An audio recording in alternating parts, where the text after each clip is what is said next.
Letitia, just, from the point of view of the second half, take me through what you saw, what defensive adjustments were made. For them or for us? For them on their side. I think they just came out more aggressive on defense to start the second half. That's really pretty much it. To begin, how are you doing after, obviously there's a pretty significant fall into the post, even come out of the game, how are you feeling now? I'm all right now. All good. In terms of just the aggressiveness that you're just talking about, what was New York doing to limit you guys getting the type of looks you were getting in the first half? And, I'm just curious what you saw from your perspective on that. I think we just beat ourselves. It was things we were doing. It was nothing they were doing. So we just got to go handle that in practice and figure it out. Even though you guys lost today, it wasn't what I think people expected. And even though maybe people might have seen that you guys lost today, maybe people may not realize you guys are 3-1. You're still on top of the conference, so you're still the top team in the team to beat. How much do you use this loss? Because I'm pretty sure maybe nobody might expect you to be at the top, but you guys have expectations of being there. How much do you use this loss as motivation when you play the next game? I mean, it happens. It's early. Like we said in the locker room, there was a lot of things that we could have done differently, put more shots in the basket. And I think when we go back to practice and when we go back and watch film, we're going to see a lot of things that we could have, should have, would have done better. And I think once we just clean up those things, we'll be, like you said, a great team and hopefully continue to be at the top. But I think film will really, really show us a lot. And, yeah, keep moving forward. Natisha, you've worked really collaboratively with AT in terms of playmaking and in terms of who's attacking when and who's finding your teammates when. AT today, is getting 5 shot attempts up. And I just wonder, do you think for this offense to be where it needs to go, obviously you look at film and you see particulars, but does AT need to be taking more than 5 shots? And are there ways in which you can get more than 5 shots on a consistent basis? I think there's going to be games where, players take 20 shots, where players take 5 shots, whatever the case may be. And I think the selflessness on this team, everybody's okay with that. Today, AT took 5 shots because not every shot was there for her and she wasn't forcing shots up. So I think that we all have an understanding that every night you might not score 20 or you might not have, 10 shot attempts. I think that we're really trying to take what the defense is giving us. And like I said, the selflessness on this team, like we're gonna go a long way with that. You said you had to look at film. You held the top 3 scorers on the team, which To top 6 3 players, to single-digit points. What happened in the third? Maybe because you have to look at film. It's different when you're playing in it and then going back and looking at it. What do you think that you didn't do in the second half that you did in the first half? We kind of just started doing what we wanted, honestly. We went away from our defensive coverages, which we had been practicing, which we had been talking about. So I think that was the main factor in that, just going away from what we did in the first half. Obviously, teams make adjustments, but doing what we were supposed to do and doing it hard. Thank you.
right, we'll just pause for opening statement.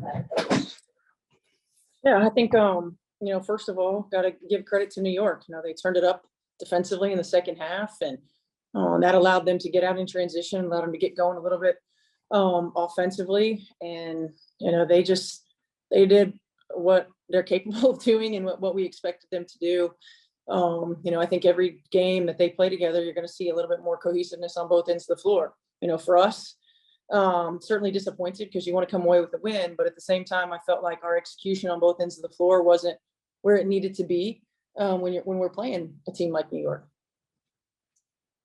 Steph, in terms of that second half, so, shooting 28%, shots are going to go, they're not going to go. Did you feel like, A, you were getting the shots you wanted, and B, were the people you wanted to be taking? For instance, AT had 5 shot attempts for the game, 2 in the second half. Yeah, not necessarily. I felt like we held the ball a lot in the second half. We settled for on-ball screens instead of using off-ball screening actions. We got stagnant. And when you get stagnant, there's too many one-on-one opportunities. Teams can load up, they can rotate quickly and easily. I didn't feel like we forced them to defend multiple actions on multiple sides of the floor in the second half. I just related to that. We saw a lot of tie in the fourth quarter. Mhm. Was that part of the idea of trying to sort of get out of the mud, and just for lack of a better phrase? With whom? With Ty Harris. No, it's, we have to find ways to get tie minutes and get tie experience. And, there's a comfort level, obviously, with that starting group.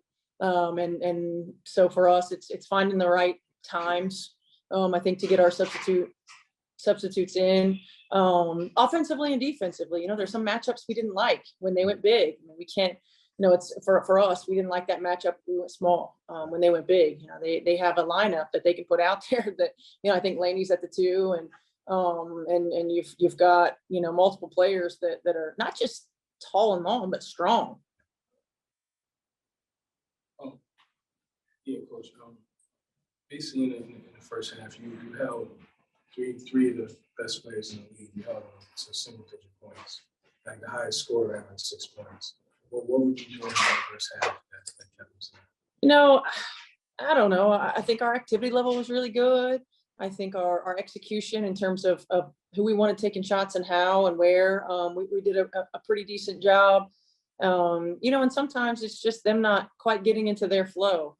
Those are 3 players that you're not going to stop them. You just have to try to make things difficult. I thought we made it a little more difficult in the first half, but it's tough defensively when you're turning the ball over, right? When they get out in transition. It's tough for us to be able to set our defense and be able to limit them, or when you're not taking shots in rhythm of offense, you're having to one-on-one kind of chuck something up. Long rebounds lead to runouts. And so when we weren't able to set our defense because of offensive execution, one way or another, I felt like they were able to take advantage and really get hot and get confident. Steph, you've been playing, and understandably so, AT a lot. I know she was like 38 minutes per game coming into today, 33 today. How hard is it to take AT out of the game? And, do you have a number in mind for like what's best for operating with her over the course of the season? It is hard to take her off the floor. Because she just does so many things, so many important things that are good for us. Not just the winning plays that she makes, but the level of intensity and toughness that she brings. it just sets the tone for everybody around her. And if she's not on the floor, you miss that. You miss it. You can see it, but you can also feel it. I don't have a number in my mind. I certainly don't want her to have to play 38 minutes a ball game. She's a player who's used to playing high minutes, so she can do that. But I want to be able to find ways for her to be efficient in the minutes that she plays, and for us to find, better ways to give her a blow. Coach, even after today's loss, it's only your first loss this season. And even though it's early, you guys are still at the top of the ladder. I'm pretty sure within that locker room, that expectation is high. That's expected. But from the outside looking in, it's not expected. At least from circuit, it's not expected. What do you say to your team after today? I'm pretty sure they're not down about it, but or does it just talk about the character of your team, being at this spot of where they're at right now? Well, I'm not sure why people were surprised. We return a core group that's been really successful. But we also return a group that's used to being the underdog. So they don't think they get caught up in that. We don't get caught up in that. We don't really care what people are talking about. We just want to go out and do our job to the best of our ability every day and position ourselves to win basketball games. After today, it's certainly disappointing that we didn't come away with a win, disappointing that we didn't execute the way that we needed to in certain situations.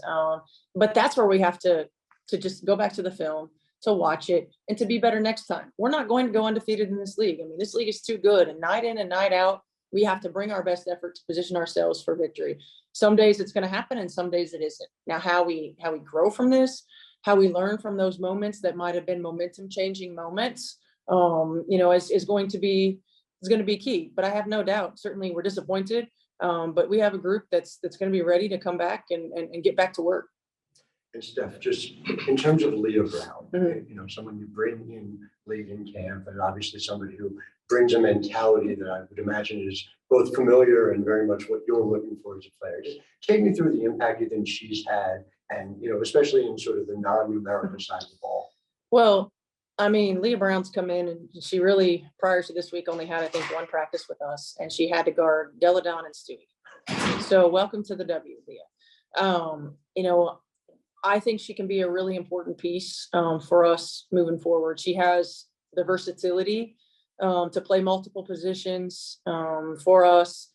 She's got the toughness that I think really is conducive to this group, that grittiness, that toughness. And she's got a skill set that will allow her offensively, I think, to be a tough matchup. But again, she's a rookie. There's no substitute for experience. So we just have to continue to get her out there and get her reps in practice, get her more comfortable and confident in what we're trying to do offensively, in the way that we do things defensively, and just try to continue to get her reps. Stefan, I apologize if you've already been asked this, but from what you saw from them in the second half of New York, is that kind of a glimpse of what they can be if they do get the chemistry and cohesion, which may take time to do a little players? I don't think you're going to get anybody that sits up here and says that they don't think that's what they can be. Certainly on paper, you look at this roster, and you think that they have an opportunity to be exceptional. Now, we've seen a lot of teams like this that have had opportunities to be exceptional. Some of them have gone on to do that. Some of them haven't. What they are is a matchup nightmare. It's really tough because they have balanced scoring in all areas and players who are capable of going off at any minute. And they have a really high IQ team who take advantage when you make mistakes, whether that's, making mistakes in coverages or rotations and getting wide open threes, make mistakes ball watching and get backdoor cuts, make mistakes and not finishing plays and giving up offensive rebounds. That's you cannot play this team and there's such a small margin for error. You have to be intense and have a high attention to detail every single possession. You just can't relax. So yeah, I certainly think that, as the season goes on, I expect this team to continue to gel and get better. So to follow up on that, what separates the teams that go on to be exceptional and the ones that don't maybe live up to expectations? Well, as someone who's not inside those huddles and inside those locker rooms and inside those practices, I think the thing that separates them is which teams are willing to give up self for team, right? Which players are willing to make the extra pass, which players willing to set the big screen, which players, while understanding that they can take the big shot, are making the extra pass to get somebody else the big shot. I think it's in certain moments knowing when to take over, and knowing when to sort of let go of the reins a little bit. That's my opinion. Connected teams win championships, and I think that I believe that with all my heart. I think when you see those teams that are quote unquote super teams that come together and play together, play well together, and sacrifice self for team, that's when they win championships. Mm-hmm. Thanks, Steph. Yep.